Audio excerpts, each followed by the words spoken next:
SIR আবহে কেন্দ্রীয় স্বরাষ্ট্রমন্ত্রী অমিত শাহ এ রাজ্যে মিশন ২৬ নরেন্দ্র মোদীর পর এবার অমিত শাহ কলকাতায় এসে গতকাল রাতেই সল্টলেকের পার্টি অফিসে বৈঠক করেছেন তিনি শ্রমিক ভট্টাচার্য শুভেন্দু অধিকারীদের সঙ্গে।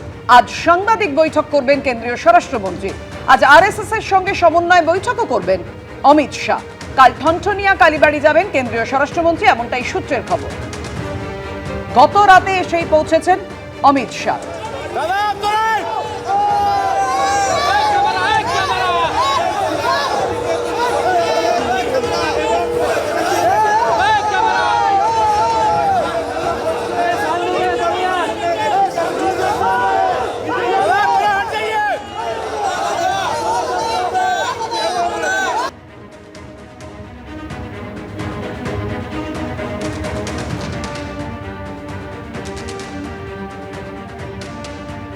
এসআইআর আবহে রাজ্যে কেন্দ্রীয় স্বরাষ্ট্রমন্ত্রী অমিত শাহ কি কর্মসূচি রয়েছে তার আর কি বার্তা দিতে পারেন অমিত শাহ, কথা বলবো। আমাদের সঙ্গে রয়েছেন আমাদের প্রতিনিধি দীপক ঘোষ। দীপক, দেখো, কালকে কলকাতায় পৌঁছেই দীর্ঘ সময় মিটিং করেছেন পার্টি নেতৃত্বের সঙ্গে।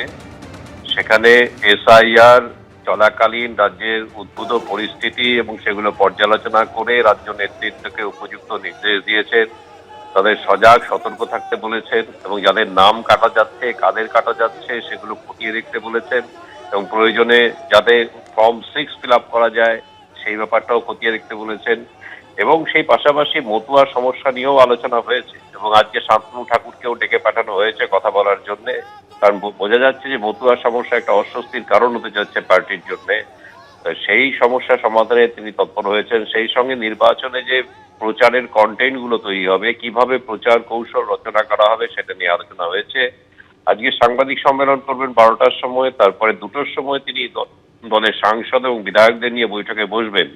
তারপর বিকেল 4টের পরে হোটেলেই তালকুটিরে তিনি বৈঠক করবেন আরএসএস নেতৃত্বের সঙ্গে। আরএসএস রাজ্য নেতৃত্বের সঙ্গে সমন্বয় বৈঠক খুবই তাৎপর্যপূর্ণ, কারণ তুমি জানো যে আরএসএস এর শাখা সংগঠন প্রচুর রয়েছে পশ্চিমবঙ্গ ছড়িয়ে, সমাজের বিভিন্ন স্তরে তাদের প্রভাব রয়েছে। সেই প্রভাবগুলোকে বিজেপি যাতে এই ভোট পর্বে কাজে লাগাতে পারে তার জন্য এই দুই তরফের মধ্যে একটা সমঝোতা বা বোঝাপড়া হবে। পরের দিন অর্থাৎ যেদিন বুধবার দিন ফিরে যাওয়ার আগে ঠনঠনিয়া কালী মন্দিরে যাবেন। এর আগে আমরা দেখতাম যে সবসময় তিনি কালীঘাটে যেতেন পুজো দিতে বা দক্ষিণেশ্বরে, এবার পাল্টে সেটা ঠনঠনিয়া কালী মন্দির করা হয়েছে।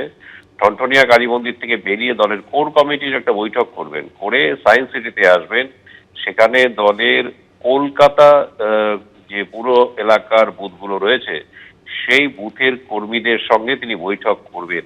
এর আগে কিন্তু অনেকবার এসেছেন, কিন্তু দলের কলকাতার ওপর যে গুরুত্ব দেওয়া, বিশেষ করে বুথ কর্মীদের ডেকে নেওয়া, তাদের সঙ্গে বৈঠক করা। মূলত 26-এর রণকৌশল ঠিক করতেই আজকে তার কর্মসূচি বলে জানা যাচ্ছে। ধন্যবাদ তোমায় দীপক।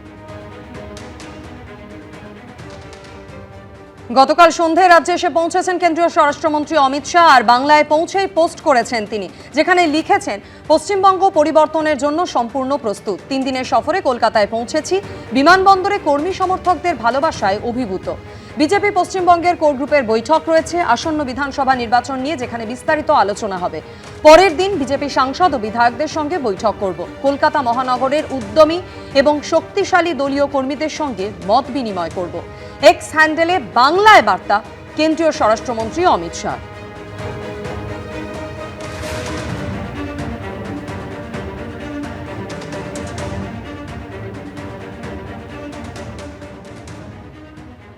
কিন্তু অনুপ্রবেশকারী নিয়েও একেবারে কড়া বার্তা দিয়েছেন অমিত শাহ।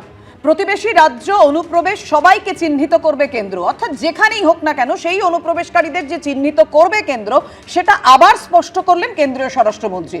অনুপ্রবেশকারীদের চিহ্নিত করে ফেরত পাঠানো হবে। পশ্চিমবঙ্গে আসার আগে অনুপ্রবেশ নিয়ে ফের এভাবেই হুঁশিয়ারি দিয়েছেন কেন্দ্রীয় স্বরাষ্ট্রমন্ত্রী। श्रीमद शंकर देव जी की भूमि पर कहना चाहता हूं, भारतीय जनता पार्टी का संकल्प है न केवल आसाम, पूरे देश से चुन चुन कर हम घुसपैठियों को निकालने का काम करेंगे। चुन चुन कर घुसपैठियों के प्रभाव में दबती जाती थी।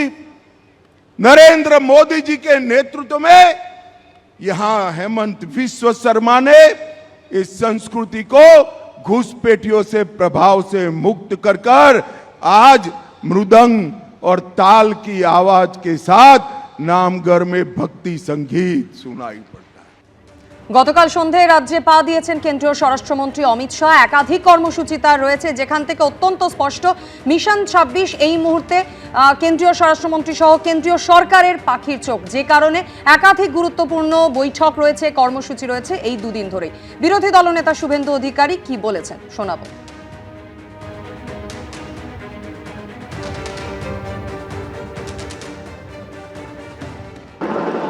বাংলা বাঙালির সংস্কৃতি যত উঁচুতে যাবে, ভারতীয় সংস্কৃতি তত মজবুত হবে।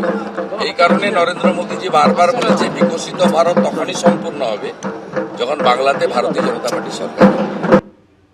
কটাক্ষ তৃণমূলের, কি বলেছেন কুণাল ঘোষ দেখুন। অমিত শাহের যাতায়াত তো নতুন নয়, উনি তো ভোট এলেই এ রাজ্যে ডেলি প্যাসেঞ্জারি করেন। নরেন্দ্র মোদী, অমিত শাহ এরা তো ভোট এলেই ডেলি প্যাসেঞ্জারি করেন। আরো সব কারা কারা আসেন দিল্লি থেকে বা সারা ভারতের বিজেপি নেতৃবৃন্দ। নিট রেজাল্ট বাংলার মানুষের দ্বারা ভারতীয় জনতা পার্টিকে প্রত্যাখ্যান। কেন প্রত্যাখ্যান? এক, আর্থিক বৈষম্য; দুই, বাংলার অধিকার থেকে বঞ্চিত করা; তিন, বাংলা ভাষাকে অপমান করা; চার, বাংলা সংস্কৃতিকে অপমান করা; পাঁচ, বাংলা ভাষীদের বাংলাদেশি বলে বাংলাদেশে পাঠিয়ে দেওয়া।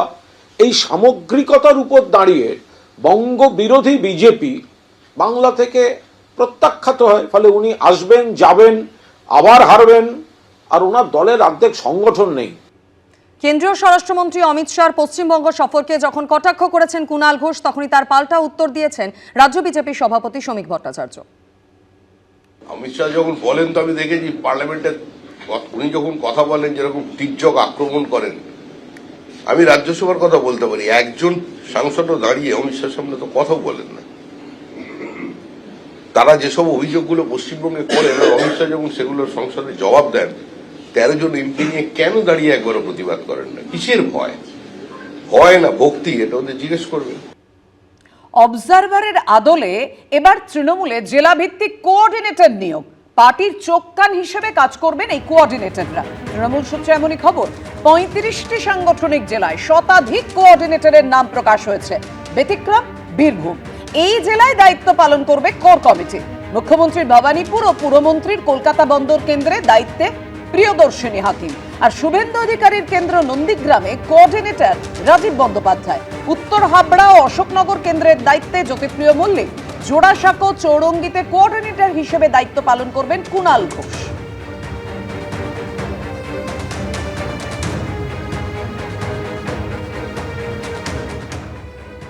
এবিপি আনন্দ, এগিয়ে থাকে, এগিয়ে রাখে।